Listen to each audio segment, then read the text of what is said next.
기도하겠습니다. 거룩하신 주의 뜻을 우리가 알 수는 없으나 주님 앞에 주의 존귀함과 영광을 찬양하며 우리들이 오늘도 새로 빚어질 수 있도록 우리가 주님 안에 소망을 갖게 하여 주옵소서. 예수님의 이름으로 기도드렸습니다. 아멘. 1853년도 알제리라는 나라에서 평범한 미국 시민 한 사람이 죽었습니다. 역사도 주목하지 않았고 크게 업적을 쌓은 사람도 아니었기 때문에 언론에서도 크게 관심을 갖지 않았던 사람입니다. 그로부터 30년 후에 그의 유해가 미국으로 돌아오게 됩니다.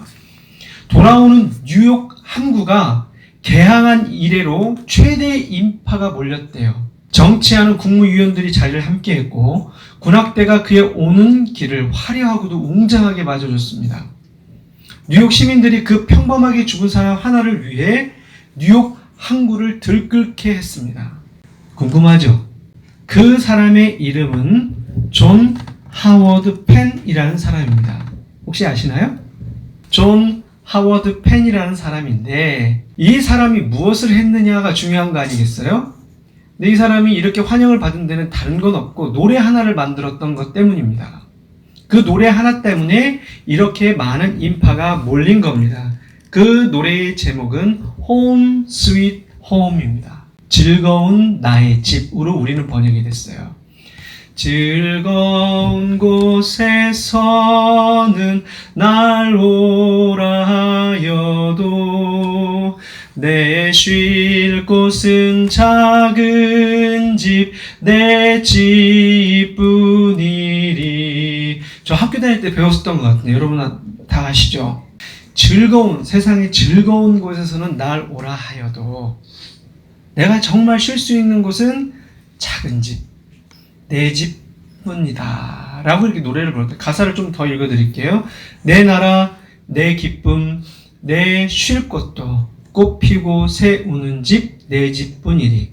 오 사랑 나의 집 내 벗 내 집뿐이리.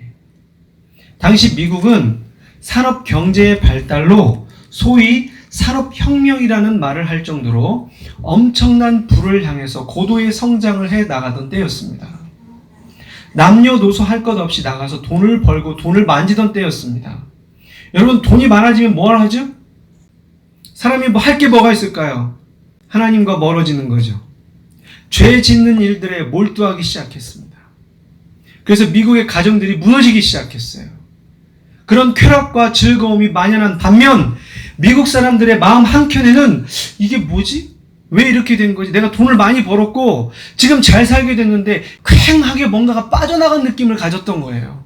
마음 한켠에는 오랜 깊은 향수와 어떤 오래된 그리움이 자리 잡기 시작했습니다. 감자 하나를 쪼개서 행복의 빗장을 걸고 가족이 모여 앉아 먹던 때가 그리웠던 거예요. 그때는 사는 게 힘들었지만 차라리 그때가 더 좋았던 것 아닌가 하는 의문을 가지게 되었습니다. 이런 향수가 미국 시민의 마음에 자리 잡기 시작할 그때 이 노래가 그 시대의 정신에 부합했던 거예요. 그래서 사람들이 한두 사람이 불렀던 게 마음을 담아 불렀던 것들이 유행하기 시작한 거예요. 그래서 사람들이 이 노래를 늘 달고 다녔던 겁니다. 그때 미국의 대통령이 선거를 할 때마다 내걸었던 캐치프레이즈가 패밀리 밸류, 가족의 가치를 중요하게 설정했던 거예요. 제가 당선이 되면 당신의 가정을 행복하게 만들어 드리겠습니다. 이것으로 가장 성공했던 사람이 바로 레이건 대통령이었죠. 레이건은 두 가지 공약을 내걸었어요. 강력한 미국, 가정의 행복, 이 두 가지 공약을 내걸고 당선이 될 정도였습니다. 그러니까 당시가 분위기가 어떤 분위기였는지 우리가 가늠할 수 있겠죠. 오늘 우리 한국은 갑자기 선진국처럼 부유하게 되면서 지금 수많은 혼란에 빠지게 되었습니다. 지금이야말로 가치가 가장 혼잡한 시기 아닐까 생각해 봅니다. 너무 잘 살게 되니까. 자꾸 망가지는 가족 속에서 충격을 받는 10대들이 많아지고요. 청년들은 타락한 성문화에 그대로 노출되어 있고요. 동성애도 자기들 멋대로 취하죠. 40대, 50대들은 어른이 되어가지고 잘 지켜줍니까? 사회에 빛이 되어줍니까? 사회를 책임지고 있습니까? 40대나 50대들도 역시 자기 몸 가꾸기와 자기 연민에 빠져 있어요. 자기 몸은 징글징글하게 아껴. 자기를 너무 사랑해. 가족보다는 자기 애를 통한 자기 실현이 우선인 거예요. 자식들도 내팽개치고 그냥 자기 실현에 앞장서서 뛰어들어 있잖아요. 이 혼란의 시기에 가장 중요한 것을 많은 전문가들이 뭐라고 얘기하냐면 가정의 회복이라고 말하고 있어요. 여러분, 이때 그러면 가장 대안이 되는 것을 하나님은 뭐라고 얘기하실까요? 그 가정을 회복시킬 수 있는 진정한 핵심이 뭐라고 말씀하실까요? 교회래요, 교회. 오늘도 세상을 영유하는 가장 귀한 생명을 담은 여러분 가정들이 되시길 축원합니다. 그거는요, 오늘 이 교회에서 이루어지는 거예요. 하나님의 말씀을 통해서 이 예배를 통해서 참된 대안이 이루어진다는 겁니다. 할렐루야. 그게 성경이에요. 먼저 우리는 간음이라고 하는 이 단어를 통해서 지난주 우리가 드렸던 말씀을 기억하고 잠깐 소환해 보도록 하겠습니다. 간음이라고 하는 히브리어 단어는 나아프예요. 뭐라고요? 나아프. 간음. 즉 나아프라는 단어는 어떤 뜻을 가지고 있냐면 결혼이라고 하는 관계에서 벗어난 모든 육체적, 성적 관계를 말하는 단어예요. 나아프가요. 그러니까 한 사람이 한 여자와 한 몸을 이루어서 결혼하는 관계에서 벗어난 모든 성적 행위, 그 모든 성적 행위는 그것이 어떤 형태이든 모두가 다 간음이라고 우리 지난주에 함께 나눴었죠. 이 단어가 그걸 다 설명하고 있어요. 나아프. 그것의 결과가 얼마나 아프면 뭐라고 했다고요? 나아프. 창조의 디자인. 하나님께서 창조를 디자인했어요. 그렇죠? 창조의 디자인 중에 하나가 뭐냐면 가족이었는데 한 남자와 한 여자가 결혼으로만 하나가 되는 것. 그 외의 것은 다 간음이라고 선언하였다는 것 다시 한번 우리가 새겨보자는 거예요. 자, 지난주 이게 복습이었습니다. 자, 그러면 우리가 두 번째로 살펴볼 것은 이거예요. 사회와 법을 과연 믿을 수 있는가?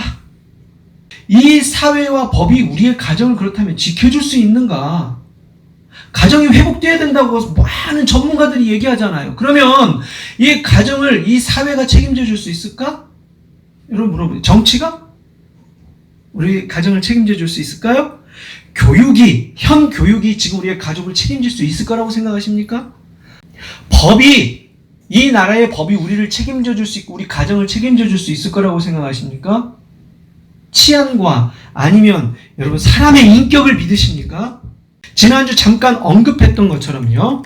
2015년 2월 26일 날 헌재에 의해서 뭐가 폐지됐다고요? 간통죄가 폐지되었다고 했습니다. 근데 우리가 여기 정확하게 조금 더 알아야 할 게 있어요. 헌재가 결정한 것은요, 간통죄라고 하는 그 죄목이 사라진 게 아니에요. 간통이라고 하는 개념은 그대로 남아있다고요, 없다고요? 있어요.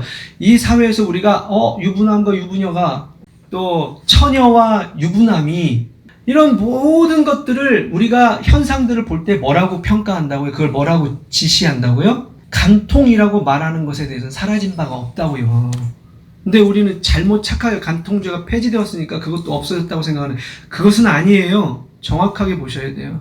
간통이라고 하는 개념도 그대로 있고 간음이라고 하는 도덕적 죄도 그대로 남아있어요. 도덕적으로 분명히 비난받을 일이에요. 그게 무슨 잘한 일이야. 비난받을 일이지. 그런데 국가가 개입하고 간섭해서 이래라 저래라 하지 않겠다는 뜻입니다. 여러분 왜 간통죄가 폐지되었는가? 그 사람 이 헌재의 그 판사들이 뭐라고 말한 줄 아세요? 간통죄가 있어도 예방이 안 된다는 거예요. 오히려 이것이 이혼 사유로 만들어지고 있다는 거죠. 간통을 빌미로 공갈 협박을 일삼는다는 거예요. 이거 건수 잡아가지고 그거 갖고 돈 뜯어내고. 가장 큰 핵심이 뭐였냐면, 헌재에서 판사들이 결정한 가장 큰 핵심이 뭐였냐면 성에 대한 국민의식이 바뀌었다. 결혼했어도 애인을 두는 사회가 되었고 뭐 이런 말이에요. 성적 자유를 누릴 권리가 있고 인권을 존중하는 소셜 라이프, 인권을 존중하는 소셜 라이프, 사회생활이 형성되어 있다는 거예요. 우리 사회생활이 너무나 성적으로 이렇게 수준이 높아졌다? 그러므로 국가는 이 일에 대해서 손을 떼겠다. 이것을 계속해서 법의 잣대를 들이댈 수 있을 만한 사안이 아니다. 그래서 손을 떼겠다 그런 거예요. 가정과 개인의 자율성에 맡기겠다라고 말한 거예요. 그런데 헌재의 두 재판관이 반대를 했더구만요. 아니다. 그럴 수 없다. 인간의 최소한의 성윤리를 지켜줘야 된다. 그게 국가가 해야 할 일이다. 두 사람이 반대했어요. 가정을 보호해야 된다. 그것마저 없다면 우리의 가정도 파괴되고 우리의 공동체도 파괴될 거다. 여러분들 어떻게 생각하십니까? 국가가 간섭하지 않는다. 어떻게 생각하세요? 여러분 왜 우리가 성의 순결을 지켜야 합니까? 참으로 이 나라는 가정을 지키고 보호할 마음이 정말 있는 겁니까? 서로라고 하는 이 공동체, 이웃이라고 하는 우리 공동체를 지켜줄 수 있다고 생각하십니까? 여러분 왜 성경은 이 사회가 할 수 없는 것에 대한 대안으로 우리에게 십계명을 주셨을까요? 순결을 지키는 것으로 왜 성경은 규명하고 있는 걸까요? 예수님께서는요, 간음이 마음의 정욕으로부터 시작된다고 합니다. 산상설교에서 마태복음 5장 27절 28절을 제가 읽어드릴게요. 다 아시니까. 또 간음하지 말라 하였다는 것을 너희가 들었으나 나는 너희에게 이르노니 음욕을 품고 여자를 보는 자마다 마음에 이미 간음하였느니라. 나는 너희에게 이르노니 음욕을 품고 남자를 보는 자마다 마음에 이미 뭐 했다? 간음하였다. 예수님께서는 간음이라고 하는 것이 우리 마음의 뿌리에서부터 출발한다고 하셨습니다. 그 간음의 출발지가 어디라고요? 마음. 근원지가 어디라고요? 마음. 여러분, 욕구와 욕망이 조금 다르게 표현되는 거 아시나요? 욕구는 몸으로부터 출발한대요. 욕망은요? 마음으로부터요. 여러분, 음욕이라고 하는 것은 어떤 남자, 어떤 여자를 보고 아름답다, 멋지다, 매력이 있다를 보는 것은 자연스러운 거예요. 그렇지 않나요? 와, 우리 김영하 씨를 보니까 몸매가 예술이야. 근데 예술이야. 이 뉘앙스가 별로 안 좋네. 몸매가 예술이야. 누구하고 비교할 수 있어요? 모델하고 비교할 수 있어요. 우리 임선예 씨를 보니까 얼굴이 어때요? 탤런트하고 비교가 돼요. 아, 김태희 저리 가라야. 김태희는 가서 밤매. 뭐 이런 거 있잖아요. 여러분 이렇게 보고 매력을 느끼거나 아름다움을 느끼거나 그 사람의 그 미적인 부분들을 평가하는 일은 정상이에요, 비정상이에요? 정상이에요. 저는 멋있는 남자가 지나가도 그 남자를 위아래로 훑어지던데요. 무엇인가 아름답다, 멋지다, 매력을 느끼는 것에 대한 것은 자연스러운 거예요. 죄가 아니에요. 서로 남녀가 끌리는 것도요, 생리적인 거예요. 정상이에요. 그러나 그 사람을 마음에 계속해서 품고 그 사람과 성관계를 맺고 싶다라고 하는 것을 뭐라고 한다고요? 음욕이라고 합니다. 그럼 교회에서는 이 가정을 지키는 문제에 대해서 어떻게 대안을 주느냐 이거예요. 어떻게 해야 되냐 이거예요. 따라서 하십시오. 피하라. 피하라. 영어 아니에요. 피하라고요. 왜? 우리가 감당할 수 있는 게 아니기 때문에. 성경에 보면 우리가 감당할 수 없는 이 정욕의 문제들 전체를 다 포함해서 정욕의 문제들은요, 피하랍니다. 피해야 된다는 거예요. 자꾸 그 상황을 만들잖아요. 더 사고 싶고, 더 가지고 싶고, 더 먹고 싶고, 더 취하고 싶고, 더 성욕으로 몰려가는 것이 정욕의 문제예요. 여러분, 피한다는 것도요, 말이 쉬워서 우리는 피하라 그러면 나 저쪽으로 가야지 이런다고 피해지는 게 아니에요. 이것도 성경을 통해서 우리가 살펴보면 피를 흘리면서 싸우는 문제예요. 싸워야 돼. 굉장히 단순하지 않습니다. 싸워야 되는 문제예요. 요셉을 아시죠? 요셉은요, 보디발의 아내가 계속해서 추근댔죠. 그것을 피하는 것이 뭐라고요? 상책이라고요. 그가 나는 피해야지 하고 피했습니까? 무엇이라고 얘기했습니까? 그의 이야기를 우리가 들을 수 있어야 돼요. 두 가지를 얘기했어요. 첫 번째, 주인에 대한 의리를 지켜야 합니다. 한마디로 말하면 그거예요. 주인에 대한 사랑을 지켜야 합니다. 이웃사랑이에요. 또 하나는 뭘 얘기했죠? 하나님 앞에서 그럴 수 없습니다. 하나님에 대한 사랑이에요. 그는 십계명의 정신을 알고 있었던 거예요. 하나님 사랑, 이웃 사랑. 이웃을 지켜줘야 돼요. 그 사람을 지켜줘야 돼요. 그 가정을 지켜줘야 돼요. 생명의 가정이니까. 완전히 혼합 잡탕이 되어가지고 콩가루가 돼버리면 이게 무슨 사회가 되겠냐고요. 그걸 가지고. 우리 자신이 어떤 존재인지를 먼저 아셔야 합니다. 성적인 것이 너무 재미있어. 그래서 유머도 보면 많은 사람들이 야한 농담 아니면 재미가 없디야. 말만 하면 막 야한 농담을 하는 사람들이 있어요, 없어요? 피하는 게 상책이에요. 피하세요. 디모데후서 2장 22절 읽겠습니다. 디모데후서 2장 22절 같이 읽습니다. 또한 너는 청년의 정욕을 피하고 주를 깨끗한 마음으로 부르는 자들과 함께 의와 믿음과 사랑과 화평을 따르라. 아멘. 디모데후서 2장 22절 맞죠? 너는 청년의 정욕을 피하고 깨끗한 마음으로 주를 부르는 자들과 함께 하라는 거예요. 이게 대안이라는 겁니다. 아멘. 그래서 그들과 함께 공감되면서 더 거룩한 것을 깨끗한 마음으로 부르란 말이에요. 불러. 의와 믿음과 사랑과 화평을 따르는 거예요. 그리스도를 따르는 거라고요. 할렐루야. 없어요. 이게 싸우는 일이라고요. 여러분 성 어거스틴을 잘 아시죠? 세상의 방탕은 방탕이라고 하는 것은 다 누리고 살았어요. 그런데 그리스도를 만나고 바뀐 거예요. 어거스틴은 이 신학을 잘 정리한 사람이란 말입니다. 하루는 길을 가다가 젊었을 때에 음탕하게 놀던 여인 하나를 만난 거예요.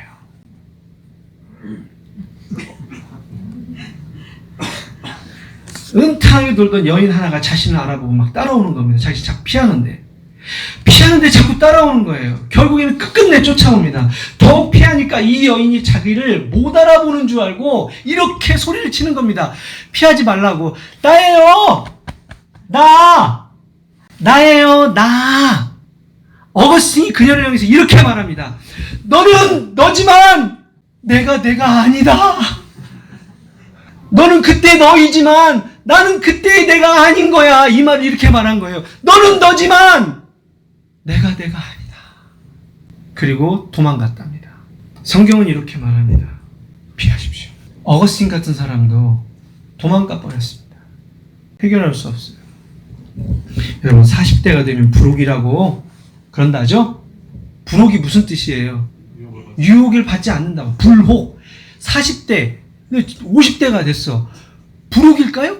불혹이라는 게 있어요. 여러분 옛날에 60대면 안 죽었다고 환갑잔치 해줬잖아요. 20년 전만 해도 환갑잔치 해줬단 말이에요. 그때는 불혹이라는 말이 맞았는지도 몰라요. 곧 죽으니까. 지금은 70이 되어서도 정년을 해야 되는데 정년하기 싫어. 왜? 너무 건강해 내가.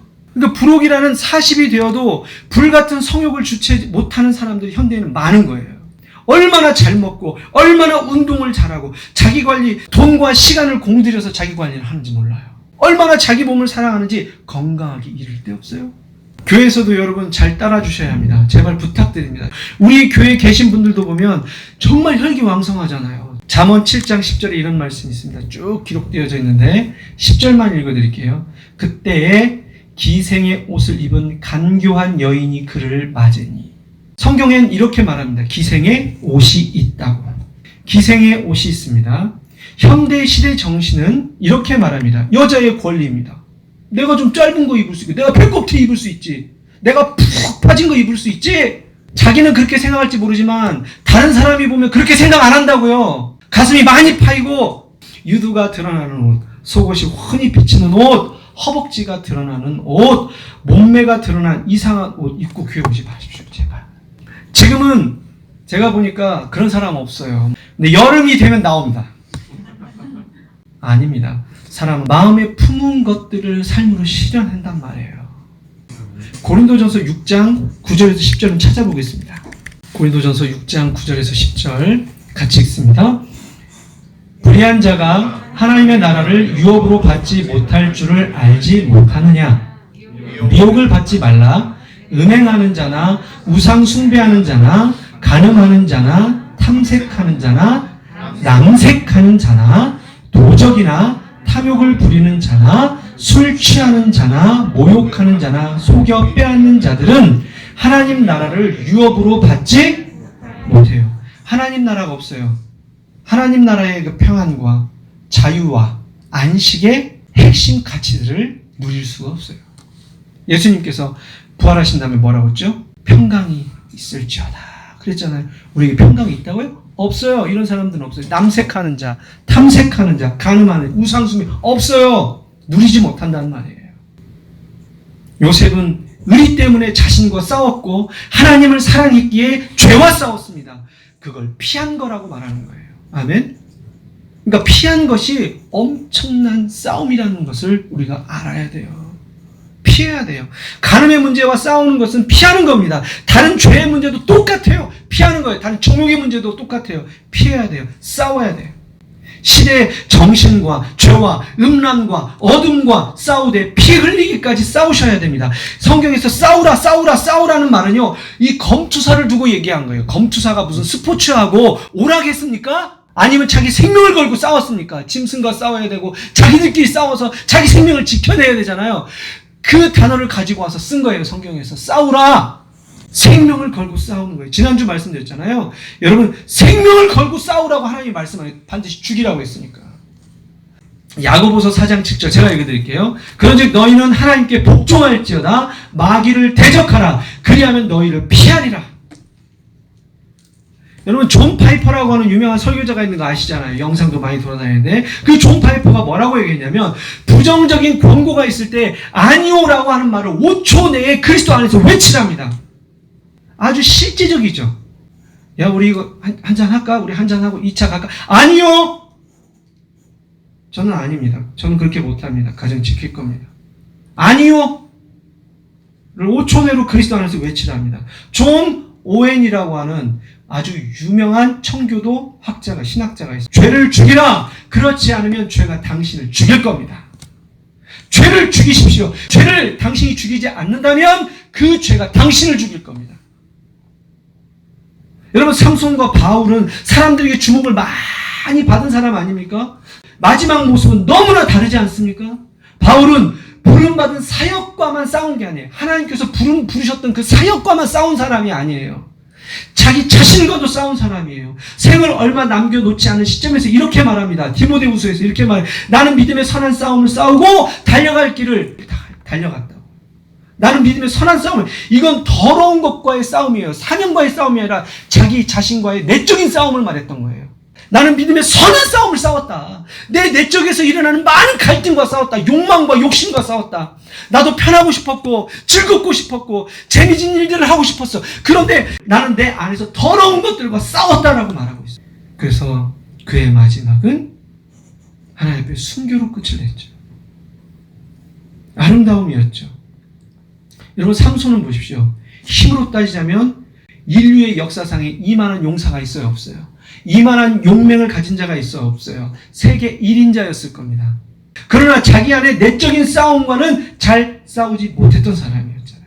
사역을 잘해도 내적인 싸움을 잘 못하면 비참한 죄를 받는 거예요. 저 사람 일은 정말 잘해. 저 사람 정말 똑소리 나. 저 사람에게 뭘 맡기면 뭐든지 다 잘해. 그런데 내적인 사역을 잘 못해. 내적인 싸움을 잘 못해. 그러면요, 그것까지 다 망가지는 거예요. 함께 망가질 수 있는 거예요. 비참한 죄를 맞이할 수 있는 거예요. 여러분, 한국에서 가정의 이상주의를 잘 표현한 음악이 하나 있습니다. 너무 거창하게 얘기했지만 트로트입니다. 남진의 저 푸른 초원이에요. 저 푸른 초원에, 초원에 그림 같은 집을 짓고 사랑하는 님과 한 백년 살고 싶다.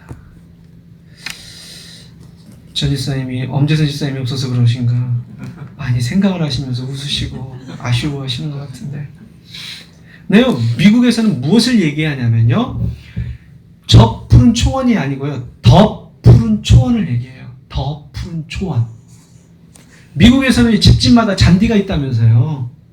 아파트는 가난한 사람들이 사는 곳이라고 제가 얘기를 들었어요. 집집마다 잔디가 있는데 옆집 잔디가 더 푸르게 보인대요. 옆집 잔디가 더 왜 저 옆집 잔디가 더 푸르게 보이지? 우리 잔디보다 누구 잔디가 더 좋아 보여? 옆집 잔디가 더 좋아 보이는, 남의 떡이 더 커 보인다는 우리식의 심리와 비슷한 표현입니다. 남의 밥에 콩이 더 알차 보여. 커 보여. 이것을 더 푸른 잔디 증후군이라고 합니다. 그레노글레스. 남의 남편을 보면 내 집의 사내보다 더 멋있게 보여. 남의 아내를 보면 내 집에 사는 아내보다 더 예쁘게 보이는 병이 있어요. 이걸 뭐라고요? 더 푸른 잔디라고요. 특히 직장에 가면 집 안에서 후줄근한 배우자와 비교가 되는 거예요. 집에서 좀 예쁘게 하고 계세요, 좀.